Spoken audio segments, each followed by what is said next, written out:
Hello, and thank you for tuning in for my March 2018 Paper Pumpkin alternate projects. So I started out by making card bases out of plain white cardstock because I wanted them to be A2 card size, and these were like small note card size cards that came with the kit. So I started taking apart an envelope because I knew that I wanted to use it in my card. And I kind of tore it all to pieces, and I still used it, but it wasn't as pretty as I would hoped it have been. So I cut it all off to get to the flower piece that I liked, and I started to distress the sides because my paper trimmer kind of caught it and kind of bit it, so I needed to work with it.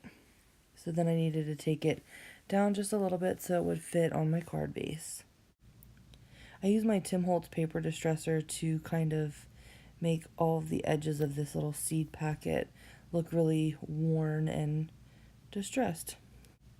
Next, I started looking through the die cuts that came with the kit, and I knew that I wanted to add a flower and some greenery in one of the little label pieces. I just wasn't exactly sure which one would make my card look the best.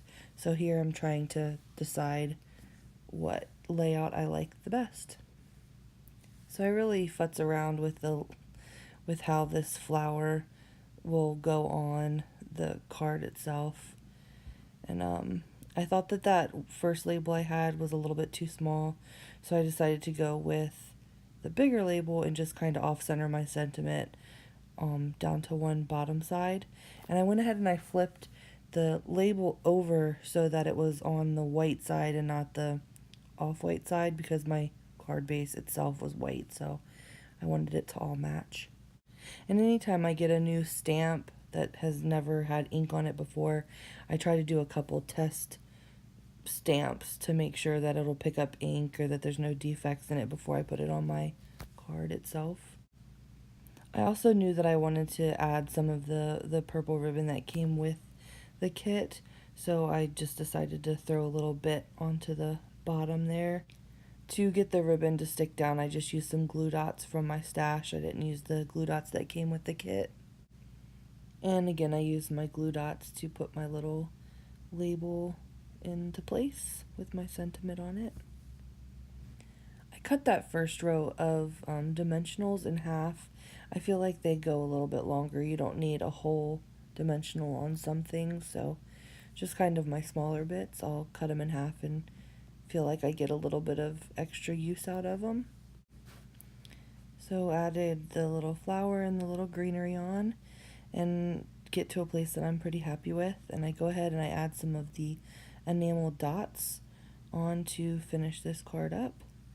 And then I got to looking at it and I decided that I wasn't really happy with the yellow flower, and so I changed it to pink to kind of stay with the whole pink theme.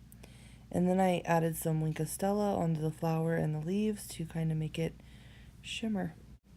So alternate card 1 in the books. Now I decide to work on a second, and I really had it in my head that I wanted to use that green scalloped edge, but it just wasn't working out for me. I really tried hard to use it and incorporate it in my second card, but it just didn't work the way I wanted. So you see it come and go a couple times into my workspace here, and then I totally mess up the string and have to rework it back onto the spool.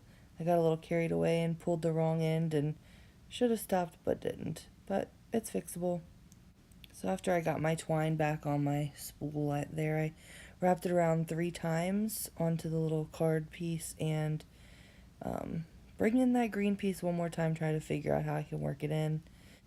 I just tie a knot in the twine in the back so that it'll stay on the card piece there, my layer, and start figuring out what I want the card to say, and I decided it would be a happy birthday card. And again, I stamp my new stamp to make sure that everything looks good and get it all put together. Then I bring out those die cuts again, and I grab the last 2 leaves that are on, And I really messed around with these trying to figure out how I wanted them on the card. I knew that I would bring that yellow flower back from the first card that I ended up changing out for a pink one. So I'm just trying to figure out how I will lay all this together so that it looks like it was all supposed to be there and not just thrown on.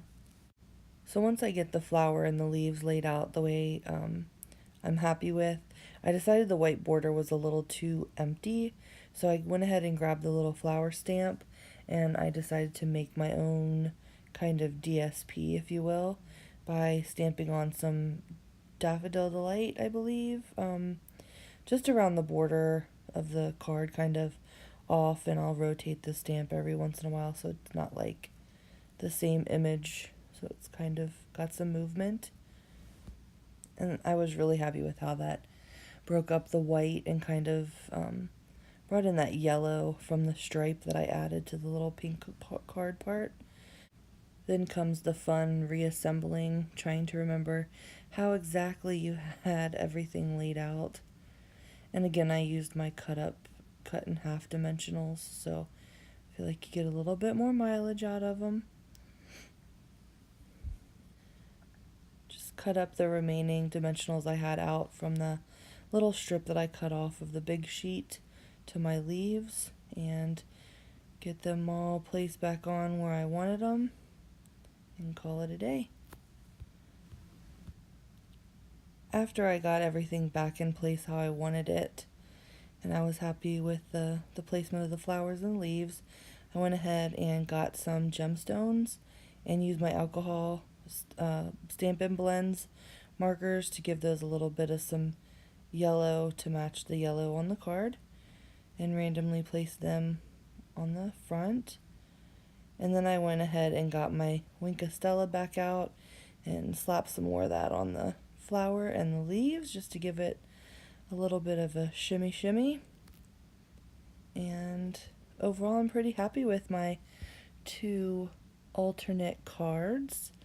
I hope you enjoyed following my process. If anything, I hope you know now what you don't want to do with your alternate projects. Leave me a thumbs up, let me know what you think, and thank you for watching.